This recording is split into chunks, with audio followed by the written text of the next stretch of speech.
Hello guys, today my guest is Dani Guevarez from Florida. I have asked her about acting. Hi, I am Dani Guevarez, acting coach, TV host, actress, founder of Acting for Beginners. I'm excited to be here answering some questions and talking about cinema. Cinema with Dani Guevarez. So, I guess I'll answer some questions. How do I know if an actor is good or not? I would consider an actor good if I don't know they're acting. If it seems realistic, and really natural, and I can't tell that they're acting, that's how I know they're good. You know you're doing a great job if afterwards you really don't remember what you did. Meaning, if you're acting and you're acting and you're in your head like, oh man, I'm killing it, I'm doing a good job, then you're no longer acting. Now you're critiquing your acting. You can't do both. You can't be in character while critiquing yourself. So I would say that you know that you did a great job if afterwards you don't even really know what you did because you were so in the moment. In theater, you get an immediate response usually, like at the end of the show, if everyone stands up and claps and all that stuff. And then, of course, the people say, oh my gosh, you really touched me. It was so emotional. I could relate to your character. Then you did your job. What is the importance of stillness in acting? Man, especially film. This is important for film, acting, TV. Just being centered and grounded, you allow yourself to feel your emotions throughout your body. You can really feel emotions when you are still and just act and allow the camera to just see you in your stillness. Because sometimes when we're just like moving all over the place, we have so much energy going all everywhere to where it comes off. It's too much anxiety. You're just being anxious. And for the camera, it's too much. See, like I could be like, oh my gosh, where can I go? What am I supposed to do? It's too much for the camera. Whereas if the camera's like, it's still, oh my gosh, where do I go? What am I supposed to do? It's all internal with theater. With film, camera. It's all still, being still in the moment, actually feeling and being aware of your body, what everything's feeling like. I'm going into like an acting lesson right now. Is being typecast good for actors? If you would have asked me this a long time ago, I would even say maybe 2 years ago, if you would have asked me if being typecasted that's good for an actor, I would have said no. But my acting coach, Christine Horn, shout out to Christine Horn, amazing actress. She's out there. You know who she is.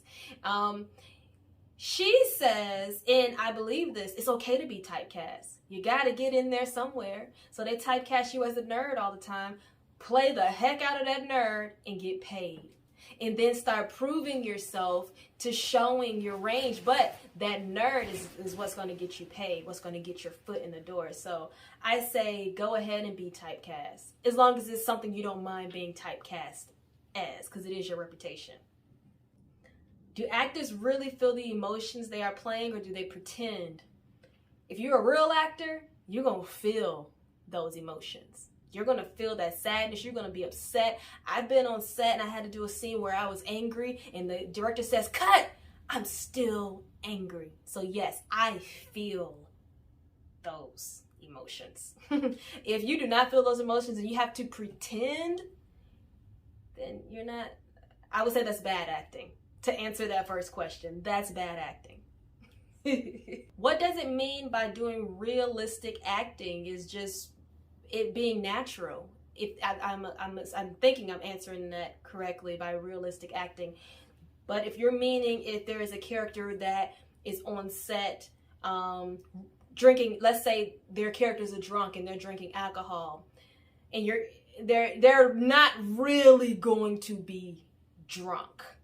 on set. Well, let's hope not anyway, right? They're really not going to be drunk on set. That's when you have to pretend. But that's when you take some classes to figure out the mannerisms of someone that may be drunk. What is it like to be drunk? What senses are heightened or lost?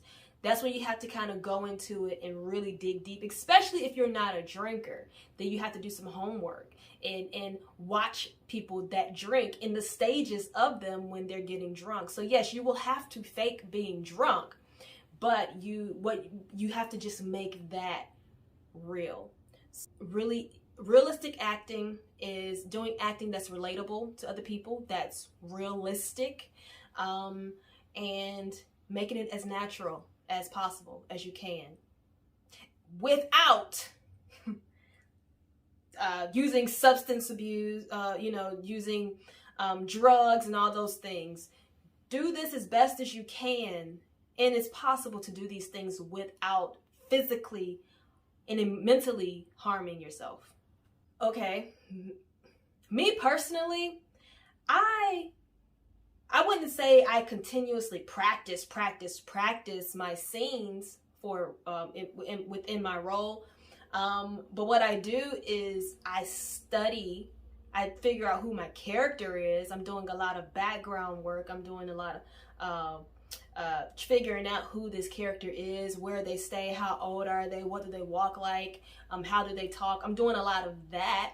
I'm not necessarily like rehearsing the scene constantly, because once I know what this character does and how they walk and how they talk and how they should feel, then when I'm ready to do the scene, then everything just comes natural. Because sometimes we can over practice. We're like, okay, we're going to pick up the cup like this every time, or I'm going to say, hey, how you doing today? I'm going to say that line the same exact way every time, and that's what you don't want. So you can over rehearse. I say don't continuously rehearse. It's nothing wrong with that. That's practice, right? We always constantly have to practice our acting and our skill, but I would say maybe focus more on the building that character, so then you can put that character in any situation and you know how that character would react or respond.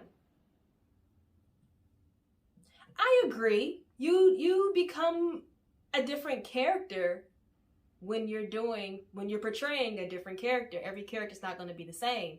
One character may be a fast talker, one may talk slow. And what's happening is that character is using your body to get this story across. Some things will relate to you, you as the actor. Some things, if you like to eat candy and this character likes to eat candy, then y'all have something in common. So you're, in a way, playing yourself with a little bit of this different kind of characteristic added to you. So honestly, I've had moments where the character that I saw was so close to me to where I didn't have to do too much. I can just be me and then just deliver those lines. Some characters, I had to really dig and figure out who this character was, and they weren't anything like me, and I had to have that thought process. Again, it's my body, though. It's my face. So I'm allowing this character to, we're meeting. We're meeting in the middle, and it's a give or take.